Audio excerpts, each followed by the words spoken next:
Keluaran 39 ayat 1 sampai 43, saya bacakan sampai ayat 22. Demikian firman Tuhan. Dari kain ungu tua, kain ungu muda, dan kain kirmizi, dibuat merekalah pakaian jabatan yang dipakai apabila diselenggarakan kebaktian di tempat kudus. Juga dibuat mereka pakaian-pakaian kudus untuk Harun, seperti yang diperintahkan Tuhan kepada Musa. Dibuatnyalah baju efod dari emas, kain ungu tua, dan kain ungu muda, kain kirmizi, dan lenan halus yang dipintal benangnya. Mereka menempa emas papan dan dipotong-potongnya lah itu menjadi benang emas untuk dipakankan pada kain ungu tua, pada kain ungu muda, pada kain kirmizi, dan pada lenan halus buatan seorang ahli. Dibuat merekalah tutup bahu pada baju efod itu, yang disambung kepadanya di kedua ujungnya lah baju efod itu disambung. Sabuk pengikat yang ada pada baju efod itu adalah seiras dan sama buatannya dengan baju efod itu, yakni dari emas, kain ungu tua, kain ungu muda, kain kirmizi, dan lenan halus yang dipintal benangnya, seperti yang diperintahkan Tuhan kepada Musa. Dikerjakan merekalah permata krisopras, yakni dililit dengan ikat emas, diukirkan padanya nama para anak Israel, yang diukirkan seperti matrai. Ditaruhnyalah itu pada kedua tutup bahu baju efod sebagai permata peringatan untuk mengingat orang Israel seperti yang diperintahkan Tuhan kepada Musa.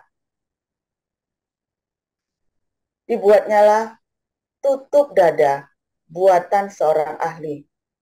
Buatannya sama dengan baju efod, yakni dari emas, kain ungu tua, kain ungu muda, kain kirmizi, dan lenan halus yang dipintal benangnya.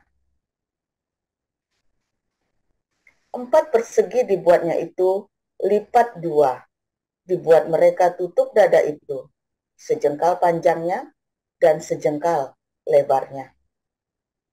Ditatah merekalah itu dengan 4 jajar permata. Permata yaspis merah, krisolit, malakit, itulah jajar yang pertama. Jajar yang kedua, permata batu darah, lazurit, yaspis hijau. Jajar yang ketiga, permata ambar, akik, kecubung. Jajar yang keempat, permata piras, permata pirus, krisopras, dan nefrit, dililit dengan ikat emas. Demikianlah permata-permata itu dalam tataannya. Sesuai dengan nama para anak Israel, permata itu adalah 12 banyaknya. Dan pada tiap-tiap permata itu diukirkan seperti matrai nama salah satu suku dari yang ke-12 itu. Juga dibuat merekalah untuk tutup dada itu untai berpilin yang buatannya sebagai tali berjalin dari emas murni.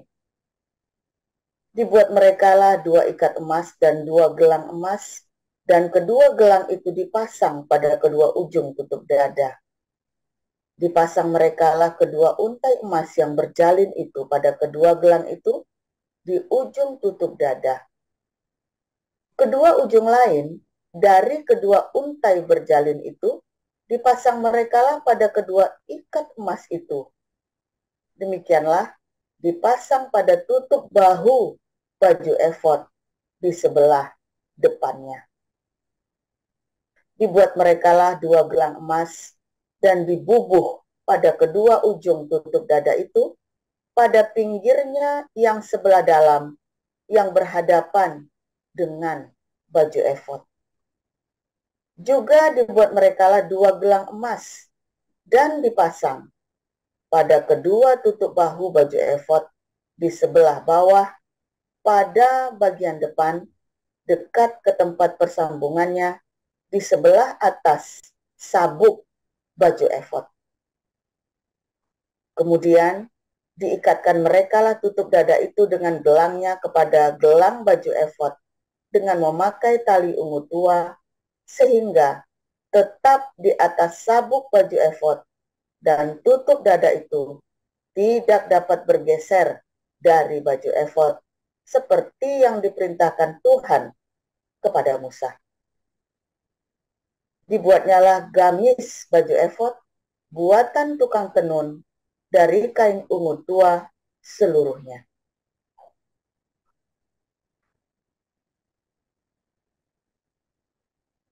Ya, silakan Bu Salma. Baik, saya akan lanjutkan ayat yang berikutnya. Leher gamis itu di tengah-tengahnya seperti leher baju jirah. Lehernya itu mempunyai pinggir sekelilingnya, supaya jangan koyak.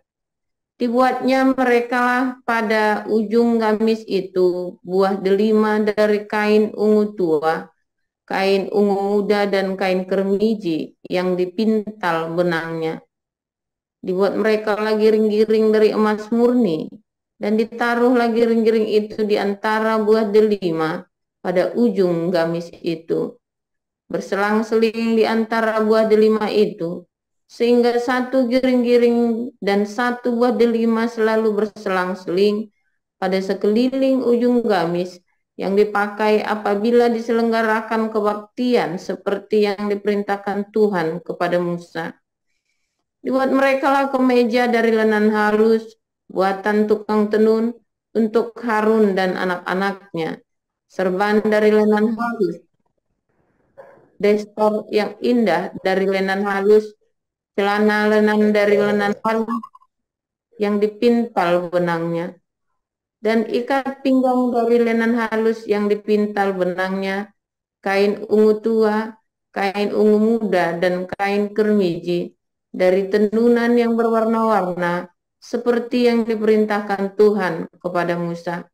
Dibuat mereka patam, jamang yang kudus dari emas murni, dan pada jamang itu dituliskan tulisan, diukirkan seperti meterai, kudus bagi Tuhan.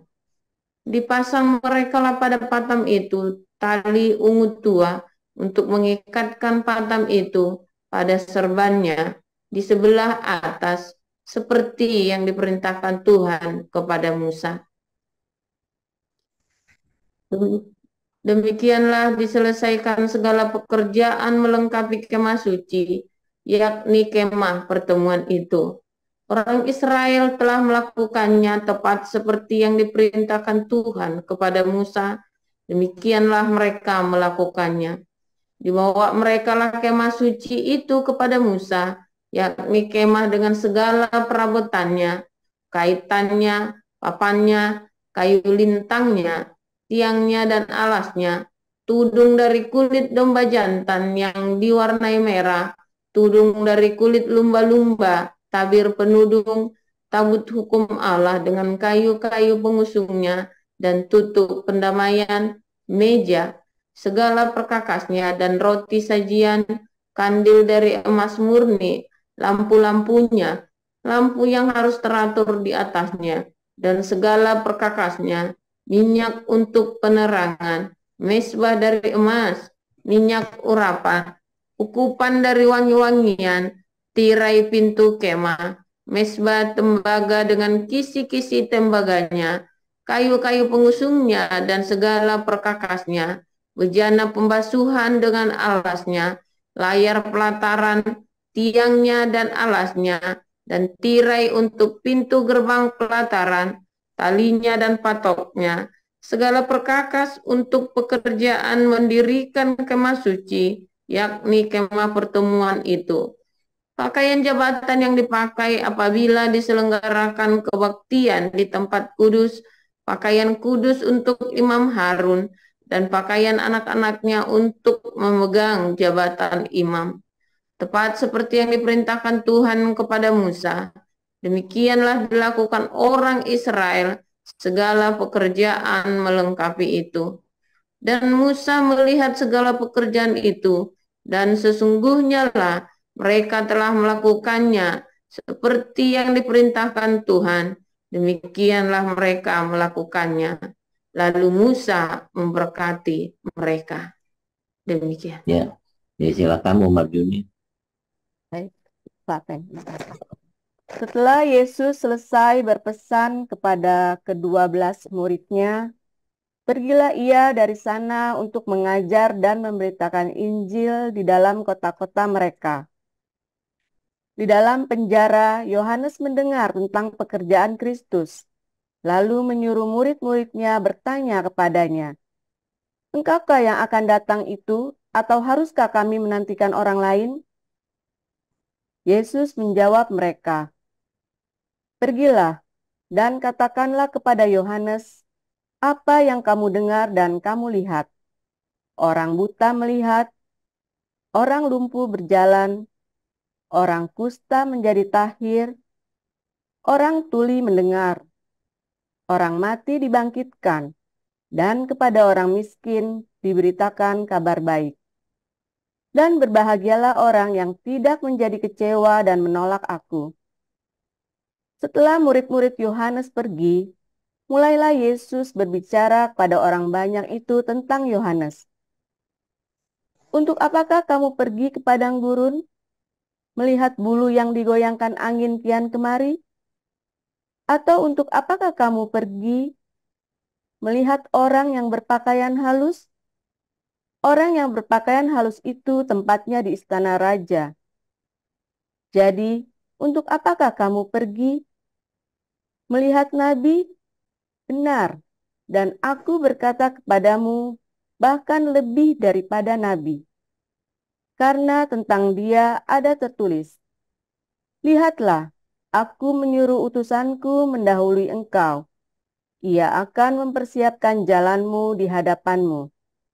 Aku berkata kepadamu, sesungguhnya di antara mereka yang dilahirkan oleh perempuan, tidak pernah tampil seorang yang lebih besar daripada Yohanes Pembaptis, namun yang terkecil dalam kerajaan sorga lebih besar daripadanya.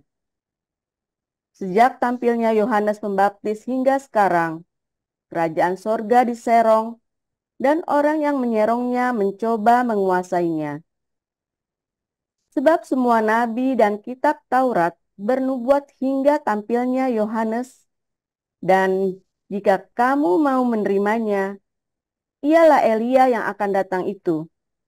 Siapa bertelinga, hendaklah ia mendengar. Dengan apakah akan kuumpamakan angkatan ini?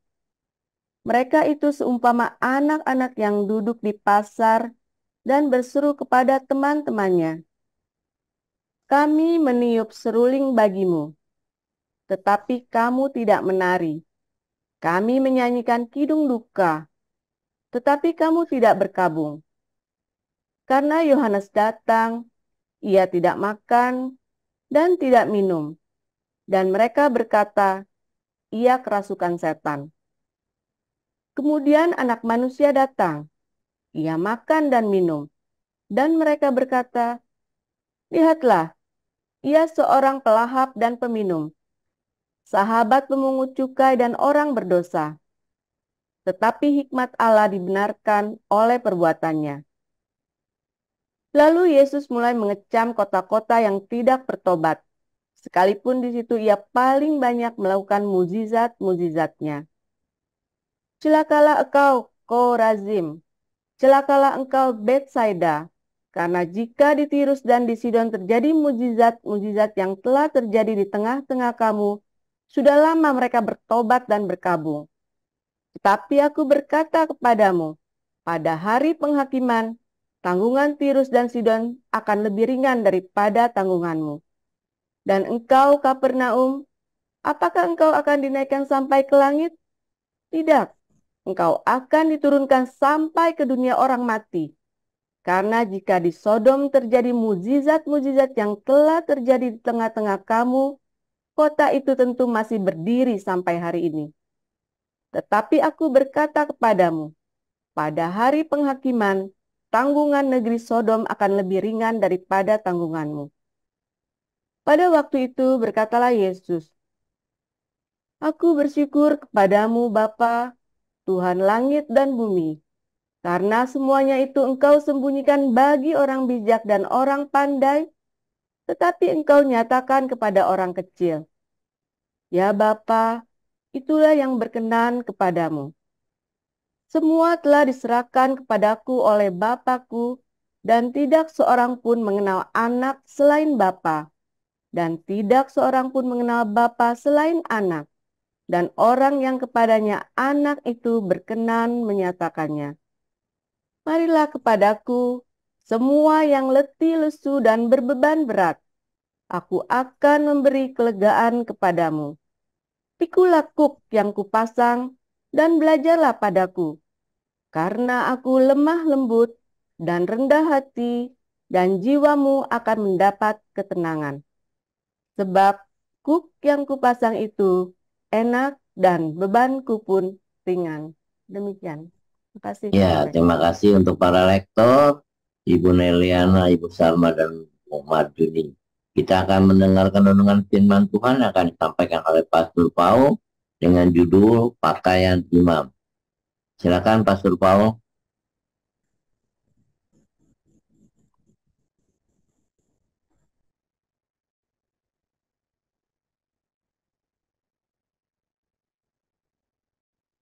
Haleluya, luar biasa. Ini firman Tuhan yang sangat menginspirasi saya, saudara ya, menginspirasi kita di dalam mewarnai komunitas Hagios Internasional ini, saudara. Jadi 3 tahun yang lalu saya dengan Pak HW itu ya sudah berencana mendesain bahwa nanti semua pengurus, semua pelayan Tuhan, ya kalau di Tiberias, di GPPS, di mana kan punya seragam tuh, pakai jas, di Betani itu ya, pakai jas. Tapi nanti di Hagios Internasional kita pakai bulu onta, saudara ya. Kita mau pakai seragam bulu onta. Ya nanti kalau Anda lihat Bu Mantu nanti pakai bulu onta, ya lihat Pak Stephen pakai bulu onta, lihat Pak Apeng pakai bulu onta kalau lagi tugas, saudara ya, tiap hari pakai bulu onta. Kita lagi nyoba ngerancang ya. Cuman sayang kalau bilang bulu onta terus kepala kita ingetnya apa, saudara? Kadrun itu, saudara ya, onta itu ya. Jadi ya kita gagal kan jadi bulu onta. Ya sudahlah, saya pakai kaos hitam saja, saudara. Tadinya saya ngerancang-rancang mau bikin kaos bulu onta, saudara. Apa Pak HW dulu deh ya, 3 tahun yang lalu. Gak jadi ya. Lagian banyak kutunya, saudara, bulu onta. Aduh, ada aja. Saudara, Nabi Elia itu juga pakai bulu onta ya, saudara ya. Dia pakai baju bulu onta, Nabi Elia itu. Itu adalah relatif murah ya, baju yang murah dan praktis, tapi kuat, dan memang untuk di padang gurun ya, untuk perjalanan karena di sana dingin, malamnya dingin sekali ya, saudara ya, sehingga membutuhkan jubah bulu onta. Saudara, yang luar biasa, saudara ya, di zaman itu nabi-nabi itu kaya ya, di zaman para raja itu, para nabi itu orang-orang yang ya yang namanya nabi, ya orang datang sana ngasih duit, saudara ya. Kalau di sini orang datang sama nabi masih masalah, saudara. Di komunitas kita ngasih masalah ya, saudara. Kalau Jawa itu orang datang ngasih duit sama nabi ya, kayak dukun itu loh, orang pada dukun itu malah lebih dikasih banyak yang ngasih duit sama dukun itu ya. Nah, itu sama. Lucu ya, saudara, memang luar biasa itu zaman itu. Tetapi dari semua nabi-nabi di zaman perjanjian lama, ada yang nyentrik itu ya, Nabi Elia. Dia hidupnya sederhana. Ya. Para hamba-hamba Tuhan perjanjian lama itu rata-rata kaya raya, saudara ya. mereka cukup berada. Contohnya Samuel, ya, Samuel. Karena ya berkati ya mereka ya sebagai pemimpin, dihormatin, wah ngasih upeti ya, ngasih semua ya. Terus tidak dilarang, tidak dilarang. Apalagi para imam, ya, para imam, para nabi itu pokoknya orang-orang terpandang. Makanya orang berlomba-lomba menjadi nabi. Yang ngaku-ngaku jadi nabi itu orang-orang itu ya. Nah, karena itu terpandang. Padahal mereka tahu kalau nabi buatannya palsu, dirajam pakai batu. Dalam perjanjian baru, para imam ya, sejak Ezra Nehemia itu tidak ada para nabi lagi, adanya para rabi, saudara ya. Wah, mereka para rabi dan para imam ini juga orang-orang yang parlente ya. Wah, prestasi, apa namanya, prestis sekali ya. Prestis, kalau bilang para imam itu, wah, mereka punya baju-baju yang indah, yang gemerlapan. Ya, sama dengan para bangsawan, ya kalau udah bilang kelompok, wah, kalau bilang rabi Yahudi itu, ya kenapa lagi rabi ini terkenal, ya lumayan ya hidupnya. Dosen saya dulu ya cerita ya bagaimana orang-orang heretik atau orang ultra ortodoks ini pokoknya jadi rabi-rabinan nggak apa-apa, pokoknya jadi rabi, saudara, nggak mau ikut perang ya karena dilarang perang katanya ya, tentara IDF itu. Jadi mereka nggak boleh kerja sekuler karena kerjanya itu katanya nggak kosher ya, ya mirip-mirip kadrun begitulah ya. Jadi mereka ada sekitar 25% populasi di Israel adalah orang heretik yang menjadi beban bagi rakyat Israel karena mereka tidak bekerja, tidak bayar pajak, tapi hidup dari pajak. Yang ini jadi rabi mereka. Tapi kalau yang rabi-rabi utamanya ya kaya raya, sama ya, rabi-rabi utamanya kaya raya. Boleh nggak orang kaya raya hamba-hamba Tuhan? Boleh, saudara ya, boleh. Yang menjadi kesalahan apa, saudara, ketika para hamba Tuhan ini kemudian melayani Tuhan, ya, yang menjadi kesalahan ketika mereka bergaya hidup mewah, ketika mereka ya berpakaian mewah. Makanya Tuhan Yesus apa namanya membuat suatu pernyataan yang amat sangat sinis, ya, atau apa, sarkastik atau sinis itu namanya tuh, cynical statement. Ya kamu mau ngapain di sana? Kepada gurun, mau lihat pakai orang pakai baju mewah, pakai jubah ungu. Oh, tempatnya di istana. Kamu kalau mau lihat kepada gurun, mau lihat apa? Mau lihat orang yang berbaju bulu unta. Yohanes, ya, yang di sini itu lebih dari nabi. Dia bilang ya, melihat nabi di padang gurun seperti Elia kan, orang yang sederhana, tapi perkataannya keras, ya, menghujam, tapi mengajar dan meluruskan orang-orang dari yang keliru, dari yang latah. Kalau komunitas kita dibangun dengan sebuah kesederhanaan, saya selalu menekankan supaya Anda walaupun orang kaya sekalipun, hiduplah sederhana. Jangan bergaya hidup mewah. Sekalipun Anda punya uang, sekalipun gajimu gede, sekalipun apa namanya jatah bulananmu dari mana, sebagainya saya nggak ngerti, itu besar sekali dan Anda berhak untuk hidup bermewah-mewah. Tapi saya selalu bilang, bergaya hidup sederhana, bersahaja, sekalipun duitmu banyak. Apalagi kalau Anda seorang full timer, ya belajarlah hidup sederhana, bersahaja. Ya, barang bagus tidak selalu mewah. Ya, barang bagus itu tidak selalu mewah. Ya, jadi saudara, komunitas kita mengajarkan bagaimana Anda bisa memadankan diri. Ya, kalau bilang mau ngejar fashion, mau mengejar apa namanya materi itu nggak ada habisnya. Ya, gaya hidup itu nggak ada habisnya. Tetapi ketika Anda memadankan diri, cukup saya mau standar yang ini saja. Tetapkan standar yang umum. Ya, jangan standarmu itu terlalu tinggi sehingga orang yang lain nggak bisa menggapainya. Jangan bangga ketika kamu punya standar high class yang orang lain nggak bisa ikut-ikutan Anda. Kemarin saudara tahu merek Gucci ini lagi jatuh, saudara, merek Gucci ini ya, karena banyak palsunya kan, dan nggak eksklusif lagi. Sekarang ada merek lain yang eksklusif, yang jarang ada palsunya, yang hanya sekali dia produksi hanya 20 set saja, hanya 20 pieces. Sehingga seluruh dunia ya hanya punya 20 pieces, itu nggak ada yang pakai lagi. Ya, Anda kalau lihat orang pakai baju tapak meja, tahu nggak baju tapak meja itu yang warnanya coklat hitam itu, yang kotak-kotak itu. Anda ketemu di mana-mana, bahkan tapak meja saja pakai orden. Sehingga saya sering lihat orang lagi lewat celana pendek, pakai baju, pakai rok, kayak tapak meja itu. Entah kenapa tiba-tiba mungkin orang saking jengkelnya sama Gucci kali ya, apa merek-merek terkenal ya.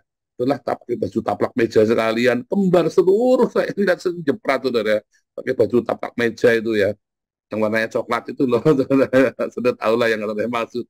Saya kemana-mana lihat orang pakai baju itu ya. Kalau bajunya kotak-kotaknya Ahok itu namanya kampanye, tapi ini baju taplak meja, ini kayak orang mutung ini ya. Kayak orang mutung lihat. Ya nggak usah begitu juga ya. Tapi gitu juga nggak apa-apa. Ya gitu juga nggak apa-apa. Jadi ini ya kesederhanaan. Saya tidak berkata Anda jadi nelangsa ya. Karena saking sederhananya Anda sampai langsung baju bolong-bolong, ya jangan juga. Yang biasa saja. Cuman jangan menetapkan standar yang tinggi. Ya, itu harus eksklusif bajunya ya. Mereknya LV yang cuma 20 pieces. Saya kalau pakai mobil di Indonesia produksinya cuma 2. Oh ya jangan, saudara. Kenapa? Ya, Anda memberatkan hidupmu sendiri, bikin susah hidupmu sendiri. Sekaya apapun, hiduplah sederhana. Ya, sekaya apapun, ya, hiduplah di dalam kerendahan hati. Karena ada yang bisa kamu beli dengan segala kemewahanmu itu. Dan ketika hatimu terbiasa untuk menyederhanakan, untuk mengatakan cukup, bukan pelit ya, cukup, saya mau standarnya segini saja. Ya, kamu nanti tenang, hatimu tuh nggak pengen ngejar gitu ya. Waduh, jangankan Anda yang gajinya 1 miliar sebulan. Kadang-kadang orang gaji cuma 1 juta sebulan aja, pengennya ngejar yang aneh-aneh. Ya, gaji saya ngalamin, saya juga kepengen dulu ya, saya ngalamin. Tapi setelah saya sudah umur tahun 2014 ya, 10 tahun yang lalu saya masuk umur 40-an itu ya, saya baru mengalami pemulihan dari Tuhan. Terus saya mulai menyadari ya, paling enak itu hidup sederhana ternyata ya. Sehingga saya selalu ngajari sama anak saya. Lebih enak kamu punya uang di bank daripada kamu pakai barang mewah nggak punya uang. Ya, saudara, ada yang pernah ngalamin nggak punya mobil mewah tapi nggak punya uang buat beli bensin? Ya, mobilmu mewah tapi nggak ada uang buat beli bensin ya. Ya sampai kalau ada orang mau numpang suruh bayar. Kalau orang Tegal bilang nyetil itu, nyetil amat ini orang. Ya, orang yang mobil mewah tapi orang mau numpang mobilnya dia suruh bayar. Ngalamin gitu nggak? Itu temennya anak ya begitu ya. Naik mobilnya dia aku tuh bayar. Saya sampai ketawa. Iya. Ya, emang kalau orang naik mobil saya nggak pernah bayar. Iya, punya mobil mewah nggak bisa beli bensinnya. Kadang-kadang ya Anda ini ada aja. Ya gaya hidupmu melampaui. Ya, makanya orang kaya saja kita lagi tegur. Jangan bergaya hidup mewah, apalagi pendeta hamba Tuhan. Pakai jam tangan Rolex, saudara ya. Anda kalau kasih tangan saya jam tangan Rolex tak jual, saudara ya. Janjian ya. Ini kalau ada yang ngasih saya jam Rolex, Bu Sarma ngasih saya jam Rolex, tak jual. Janjian nih saudara, serius saudara ya, tak jual. Dalam hati Bu Salma, bundunmu ya Rolex, mendingan tak pakai sendiri. Ngasih bapak, ngarep lagi. Ya, tapi saya lagi cerita nggak pakai. Iya, jangan saya lagi ngajari Anda hidup mewah, hidup sederhana, malah saya hidup yang mewah kan saya nggak benar. Saya sendiri itu nyontohin. Hamba Tuhan itu harus memberi contoh kepada jemaat untuk baca hidup sederhana, simple, ya. Rambut jambul-jambul, ya. Waduh, kita anak-anak Tuhan, anak-anak Allah, yang harus menjadi terang. Ya, belajarlah hidup sederhana. Ya, Belajarlah hidup sederhana. Ya, sehingga orang itu tidak menjaga jarak dengan, dan banyak hal yang bisa kamu lakukan dengan kesederhanaan hidupmu. Banyak hal yang bisa kamu lakukan dari mulai ringan. Jadi kamu nggak akan diukur sama orang. Orang menghina kamu, ya kamu takarannya, kamu kasih standar. Mau kamu gajinya 10 miliar sebulan, kamu punya standar. Ya, yang sangat tidak kaya biasa saja seperti rakyat jelata. Nggak usah high. Kamu kira orang-orang jajah itu enak, saudara? Mereka dikejar dengan tren, dikejar dengan, nah, saya ingat banyak orang-orang yang hidupnya simpel, enak. Dia punya, ya itu orang kaya. Saya dulu banyak punya sahabat ya, yang benar-benar konglomerat ya. Tapi hidupnya simpel sekali, sederhana sekali. Bukan rapi, rapi, tapi sederhana. Ya, rapi tapi sederhana. Ya, tidak perlu, ya hamba, saya sendiri banyak belajar dari hamba Tuhan yang kaya raya, tapi hidupnya sederhana dan tidak suka pamer. Jam tangannya cuma pakai Seiko saja. Pakai Seiko jam tangannya. Nggak Rolex-Rolex, mobil pun sederhana, Avanza. Ya, ini anak orang kaya, isinya anak orang kaya, ya, keluarganya orang yang luar biasa, jemaatnya pun diberkati, jemaatnya pun banyak, tapi hidupnya sederhana. Dari situlah saya belajar. Dan akhirnya jemaatnya pun mengikuti contohnya dia, nggak suka pamer, malu kalau pamer di gereja. Nah, makanya di kita ini, komunitas kita, saya sedang mengajarkan Anda untuk pakai bulu onta, saudara, kemana-mana. Jadi Anda nggak bisa pamer malu. Ya, semua, nanti saya mau bikin radikal ya, saudara ya. Kalau Anda pakai bulu onta masuk neraka nanti ya. Aduh, nggak tahu bulu ontanya di merek ya, saudara ya. Louis Vuitton, saudara, wah, repot, saudara. Aduh, maksud saya adalah hidup sederhana, ringan. Kamu nggak diukur orang, kamu juga nggak langsung kejar, kudu update. Kalau nggak malu, biasa aja. Sekali-kali ketinggalan ya nggak apa-apa, nggak usah mikir. Mau belajar, hidup di situ, ya. Orang juga nggak menilai, orang juga nggak menjudging kamu dengan kesederhanaan kamu. Orang mungkin kalau nggak ngerti dia bisa ngukur kamu, ya biarin saja. Ya, kan Anda orang yang berkualitas, nggak perlu dipikir. Saya mah biar pakai apa juga ganteng, nggak perlu pikir, ya nggak pusing. Serius, saya dari SMA mau pakai apa? Biar apa? Tapi kan kalau orang yang rapi, rapi itu tidak selalu mahal, ya. Tetap yang rapi, jangan baju kamu bolong-bolong. Malah kamu malah terasa, malah kamu nggak jadi, apalagi kamu udah pernah ganti baju seminggu baju. Kalau saya memang 10 bajunya gini semua. Memang serius ya, memang 10 bajunya gini semua. Memang sengaja. Karena tadi sama Pak Iman saya janjian mau pakai baju onta, oh enggak tega gitu sama kalian gitu loh. Tadi standarnya standar baju bulu onta repot. Sudah pakai kaos oblong saja. Tapi kan jangan yang bolong-bolong sampai orang kasihan. Apa maksudmu saudara pakai baju orang miskin supaya orang kasihan? Ya jangan juga. Biasa normal ya, dengan harga yang wajar. Ya kalau Anda mau merah ya jangan beli baju di loakan gitu ya. Saya dulu beli baju di apa, Kringlok second hand ya, dulu waktu saya masih apa namanya, belum boleh kerja swasta saya. Ya ditanya sama Pastor Daniel, sama Pak Daniel, kamu cukup 400 euro sebulan sekeluarga berempat cukup? Ya, jangan beli baju baru, saya belinya bajunya di Kringlok, sepatu 2 euro, ya kan, jaket harganya cuma berapa, 5 euro, 10. Ya kalau sekarang ini harganya kalau saya beli, saya lupa ya, 30 euro ya. Enggak 30, ya 30 euro nih ya. 30 euro jaket ini ya, beli. Bukan bermerek juga ya. AM kalau nggak salah ya. Itu kayak kalau di ini ya merek-merek apa sih? AM itu merek-merek biasa lah gitu ya. Kayak CNC kalau apa merek-merek begitu ya, saudara ya.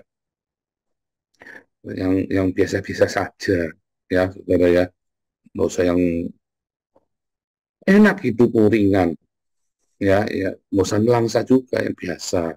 Tapi kan ada, saya nggak tahu, ada jaket-jaket beginian sampai harga ini ya, sampai harga 300-400, ngapain? Mau gara-gara ada mereknya LV, terus apa? Cuma gara-gara ada mereknya, biasa saja hidupmu, sama ya. Tapi kalau hatimu terpancar kasih Tuhan Yesus dari hatimu, ya, dari otakmu terpancar kebajikan dan kebijakan, penuh dengan hikmat. Kenapa? Karena kamu tahu mengapa kamu berpakaian sederhana, mengapa kamu tidak berkepang-kepang, itu kata Paulus ya. Mengapa kamu perhiasannya adalah hatimu, saudara. Perbuatan baikmu lah yang menjadi perhiasan bagi kita. Yang menjadi atribut keimaman kita adalah diakonia kita. Yang menjadi atribut keimaman kita adalah kekudusan hidup kita. Enak, saudara ya. Adalah kerendah hatian. Aduh, itu cantik yang keluar dari hidup kita. Ada kecantikan yang keluar, saudara. Ya, itu benar-benar ya. Itu benar-benar. Saya waktu melihat Ana pertama kali, itu keluarganya itu sederhana ya. Itu yang nggak diajari itu mewah sama ya sama ibunya itu. Mertua saya perempuan itu sederhana. Rapi ya, tapi sederhana. Nggak perlu sampai harga muluk-muluk mahal-mahal. Ya, dari kesederhanaan itu, jadi orang nggak minder juga sama kamu, tidak menimbulkan dosa buat orang lain. Orang kamu bersama dengan kamu, orang itu tenang, merasa diterima, sehingga kamu bisa memberitakan Injil sama dia. Kalau kamu sudah pakai mentereng dulu, orang mau deket-deket. Wah, tapi kan urapannya berasa, apa itu pendeta-pendeta yang pakai bajunya LV yang pakainya itu, wow, ya, urapannya kan berasa. Jangankan urapannya, parfumnya saja dari jauh itu, dari jarak 100 meter udah bisa bikin orang jeblak, saudara. Ya kan itu pendeta-pendeta begitu porsinya taruh di depan pintu gereja, juga kamu keluar dari pintu, pintunya bukannya ke atas, saudara ya. Wih, terus Anda turun, baru Anda menjejakkan sepatunya aja, orang yang lihat sepatunya udah tumbang, saudara.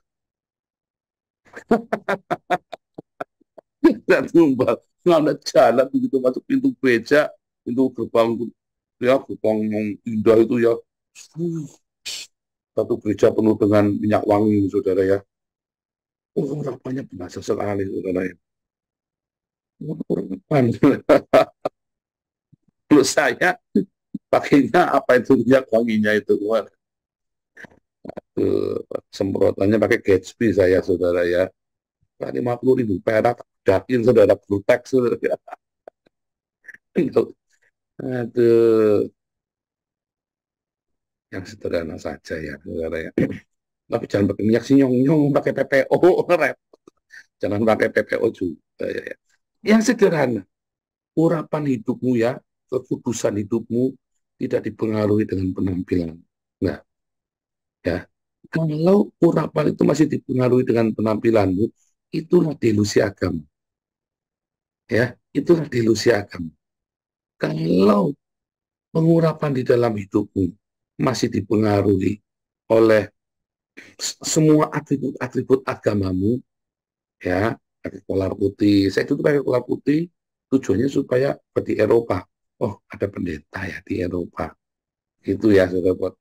Tapi dalam penginjilan, kalau di dalam keseharian untuk mendidik komunitas kita, ya saya selalu mengusahakan pakai pakaian biasa, supaya Anda jangan terjebak di dalam atribut.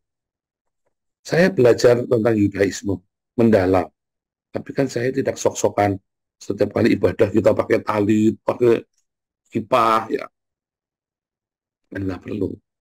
Ya, tidak perlu menunjukkan atribut kita.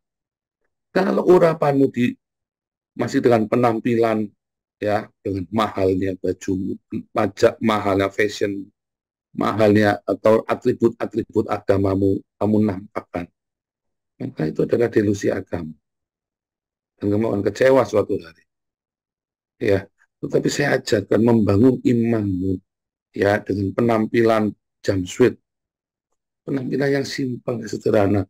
Anda pun orang-orang yang sederhana, di mana kita punya pakaian kekudusan dan perbuatan baik, diakonia. Itulah pakaian kita, yang bukan bulu onta juga, tapi pakaian lenan putih, yaitu kekudusan, ya, dan perbuatan baik yang Anda lakukan senantiasa. Ya, saudara ya, Tuhan Yesus memberkati.